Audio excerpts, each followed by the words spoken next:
Nos acompaña José Ugas esta tarde para hablar de este tema. José, ¿cómo está? Buenas tardes, bienvenido. Buenas tardes, Pamela, qué gusto verla.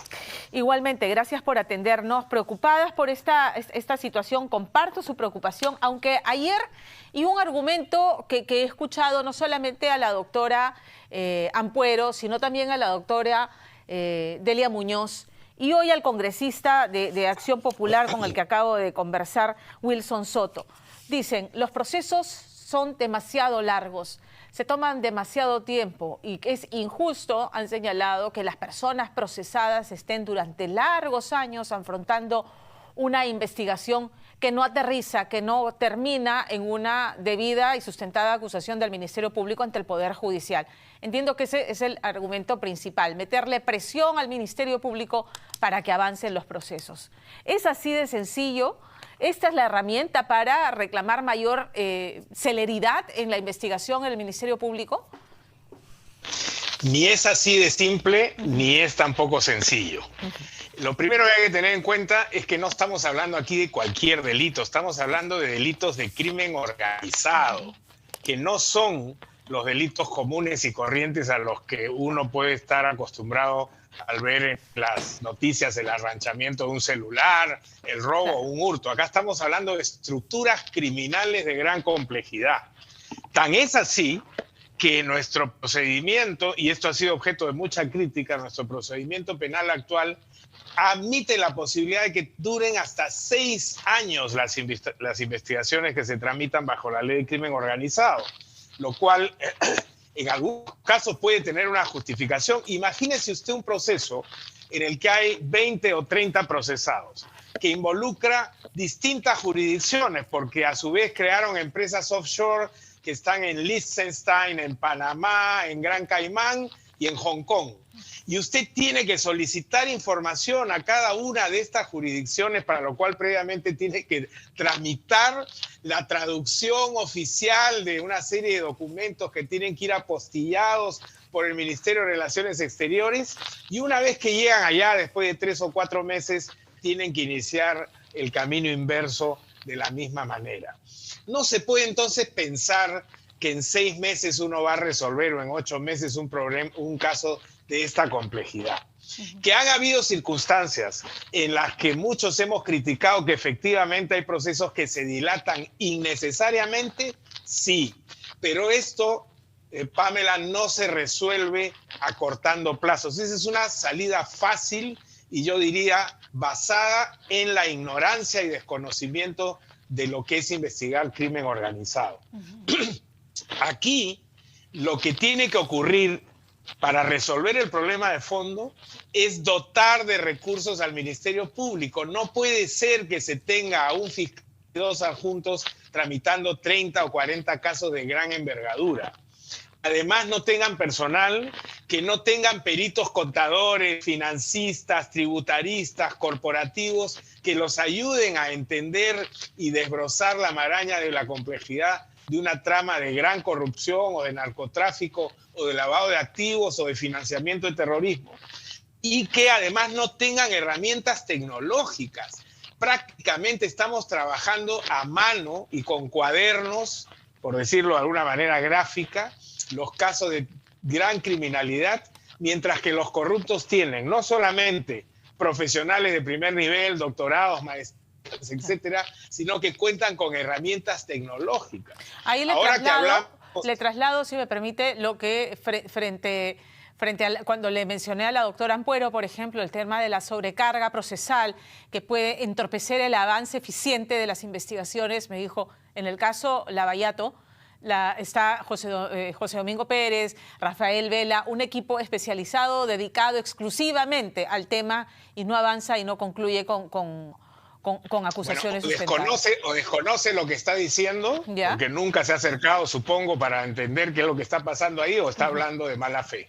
Porque claramente un equipo como el equipo especial está desbordado por todos lados. Y yo invito a que usted envíe a sus reporteros a las fiscalías del equipo especial y va a ver los pasadizos inundados de cuadernos con cientos de miles de páginas. Sí. Y no puede decirse que ese equipo especial es suficiente como para tramitar la cantidad de casos que tiene en el sistema especial. El otro día escuchaba al procurador anticorrupción que tiene los casos anticorrupción a nivel nacional, tiene más de 50.000 casos a su cargo, con personal distribuido a nivel nacional, que evidentemente es insuficiente. Pero no solamente se trata de recurso humano, de mano de obra, sino también de tecnología. No tenemos plataformas digitales que permitan análisis en redes, que apliquen criterios y herramientas de inteligencia artificial para poder entender la dinámica de los casos y hacer las pesquisas adecuadamente. Entonces, el problema no es recortar plazos. ¿Que hay formas en las que se puede mejorar esto? Sí. Y para eso es que nosotros también en la Carta proponemos un debate más amplio, no el simplista de decir bajamos a 8 meses, prorrogables a 12 y 18, sino con cuántos fiscales cuenta el sistema.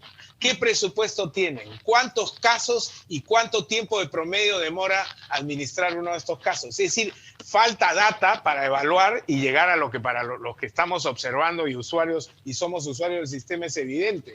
Es que el sistema está colapsado, no tiene recursos.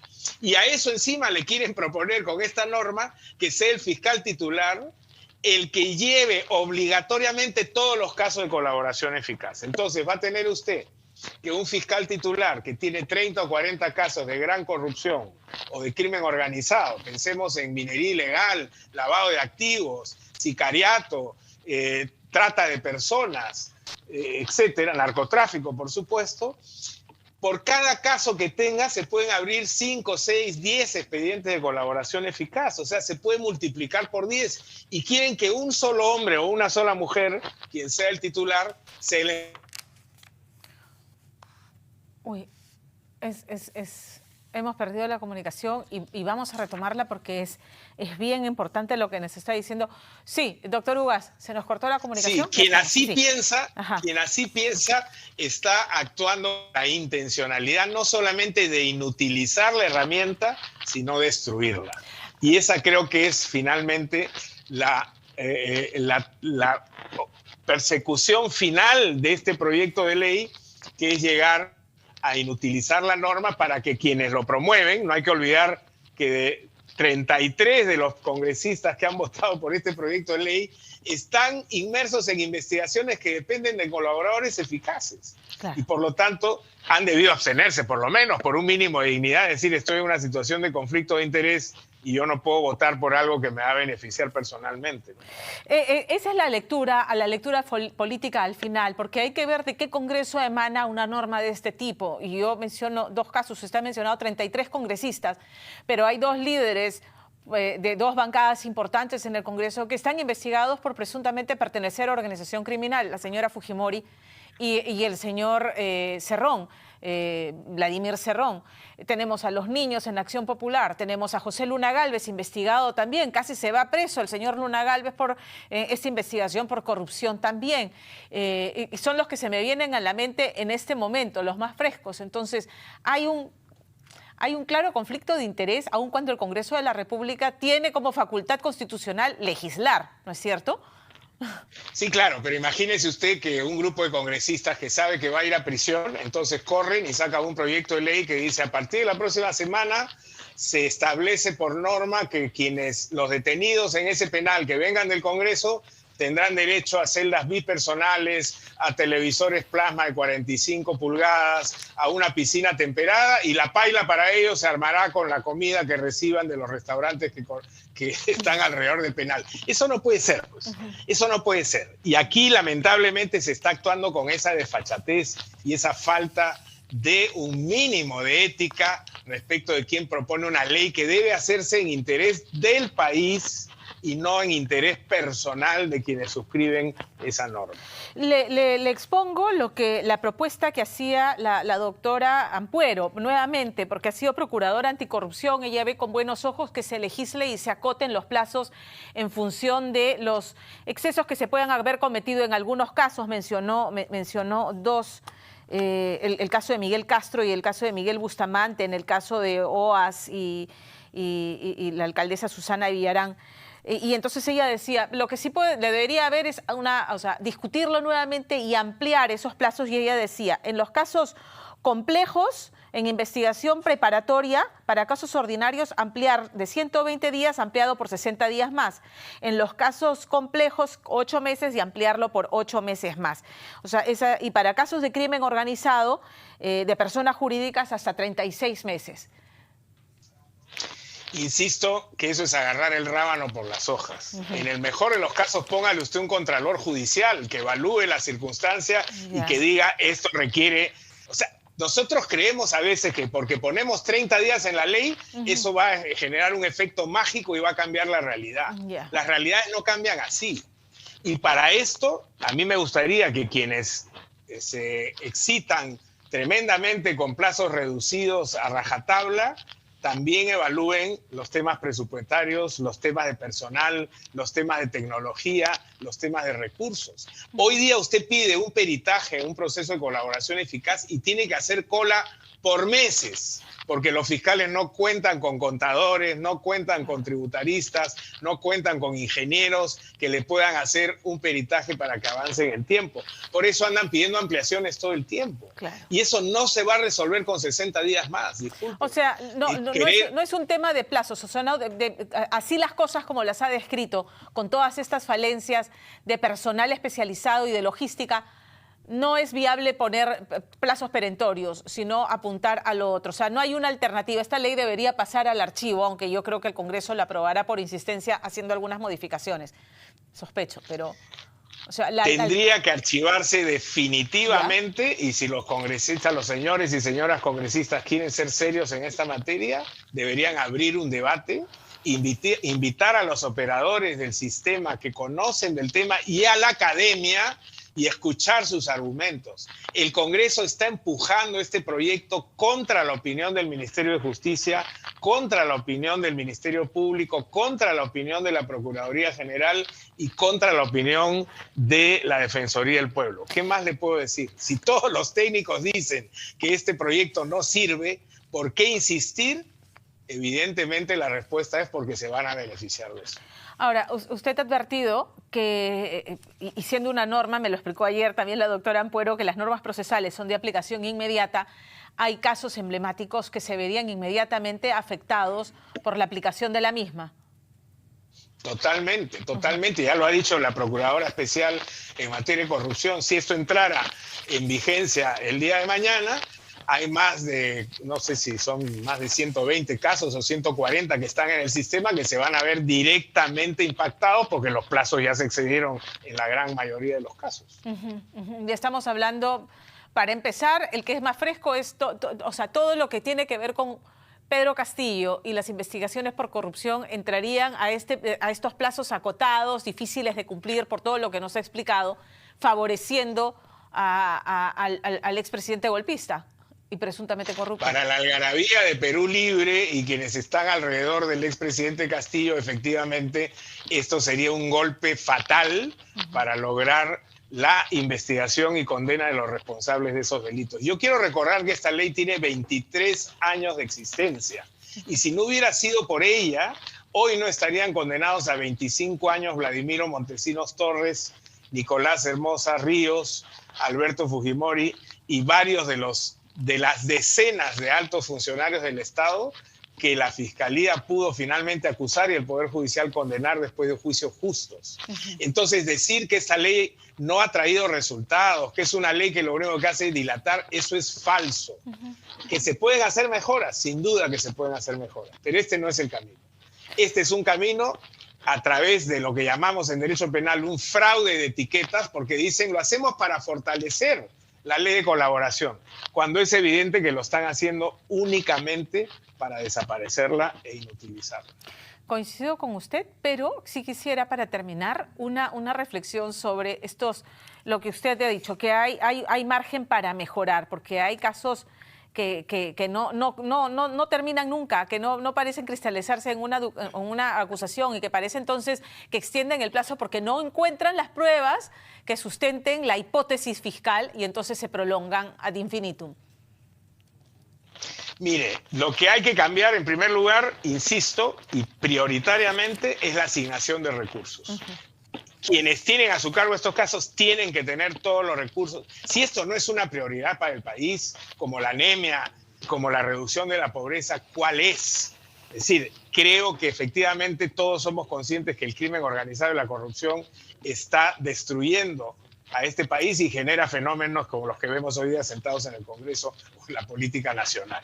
Entonces hay que darle la prioridad que se merece. Pero en términos ya de ajuste normativo, sí se puede discutir, por ejemplo, reducir determinados formalismos para que no pase lo que ha pasado el otro día con los cómplices del maldito Cris. Yo creo que acá también estamos padeciendo en materia de colaboración eficaz del síndrome del maldito Cris. La fiscal el otro día dijo, los tuve que soltar porque no tenía todos los documentos sellados, no estaban todos foliados, faltaban formalismos absurdos. Exacto. Cuando uno tiene en sustancia el hecho suficientemente acreditado como para avanzar a la siguiente etapa y abrir un juicio.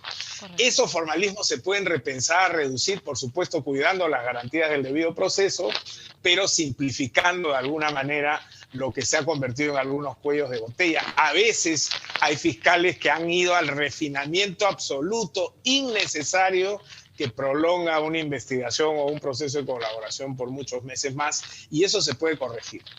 Pero creo que, insisto, el grueso de la solución no está en ese lado legal específicamente, sino más bien de dotación de recursos a quienes deben llevar adelante esta tarea tan sensible e inmensa, porque es una tarea inmensa la que tienen al frente.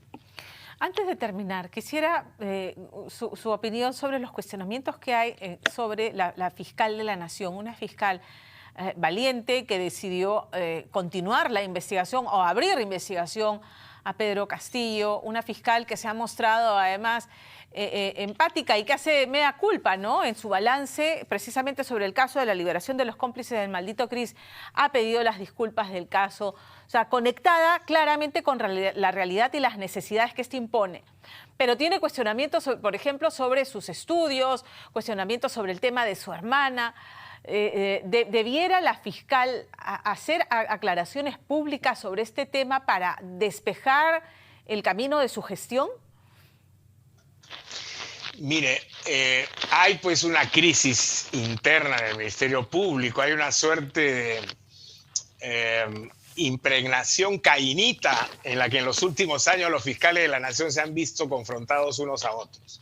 La decisión de avanzar con las investigaciones a presidentes no la tomó la actual fiscal, sino el doctor Pablo Sánchez, que dio un paso adelante respecto de la doctora Ábalos, que a su vez había dado un paso adelante. A mí me sorprende que la congresista Chaís ahora se sume a quienes le cortan la cabeza a la fiscal Ábalos, cuando ella fue fiscal de la Nación nunca abrió una investigación a una persona que tenía inmunidad. Yo creo que efectivamente por la salud de la institución y del país, la fiscal de la Nación debería, por lo pronto, salir a decir qué piensa de este proyecto de colaboración eficaz. Le están quitando al Ministerio Público su herramienta más valiosa. Correcto. Y su jefa no ha dicho absolutamente nada. Sobre el tema de sus tesis, bueno, ella ha dicho que no va a declarar, ha hecho algunas explicaciones que no satisfacen, cada vez aparecen más elementos y creo que efectivamente tendría que zanjar este tema de una vez por todas, porque somos un país de sospechas, eso es cierto. Hay que eliminar esas sospechas y si no hay nada que ocultar, salir y explicar lo que se tenga que explicar. Ha mencionado el caso de la destitución de Zoraida Ábalos. Yo soy de las que piensa, sin ser abogada, que es una interferencia de un poder en el otro, el Congreso de la República destituyendo a una fiscal de la Nación que en su momento, aplicando el criterio de conciencia al que recurren todos los fiscales y los jueces en su momento, hizo la interpretación de la ley y resolvió. Y por eso la están destituyendo. No sé si usted piensa que es un precedente peligroso. Nefasto, nefasto, y ha sido la verdad lamentable escuchar al presidente saliente del Congreso decir, cuando se le pregunta si no considera que esto es una interferencia en un poder autónomo del Estado, decir, no, pero al frente estaba Pedro Castillo que estaba amenazando al país, como justificando un acto inconstitucional frente a una determinada amenaza. El sistema democrático de derecho tiene muchas formas de defenderse, la arbitrariedad no es una de ellas. Y aquí lo que ha quedado claro también, me parece, con la defenestración de la exfiscal Ábalos, es una vendetta de todos aquellos que en su momento, partidos e individuos, fueron sujetos de investigación durante su mandato a la cabeza del Ministerio Público. Le agradezco, José, habernos atendido esta tarde. Buenas tardes, muchas gracias por el espacio.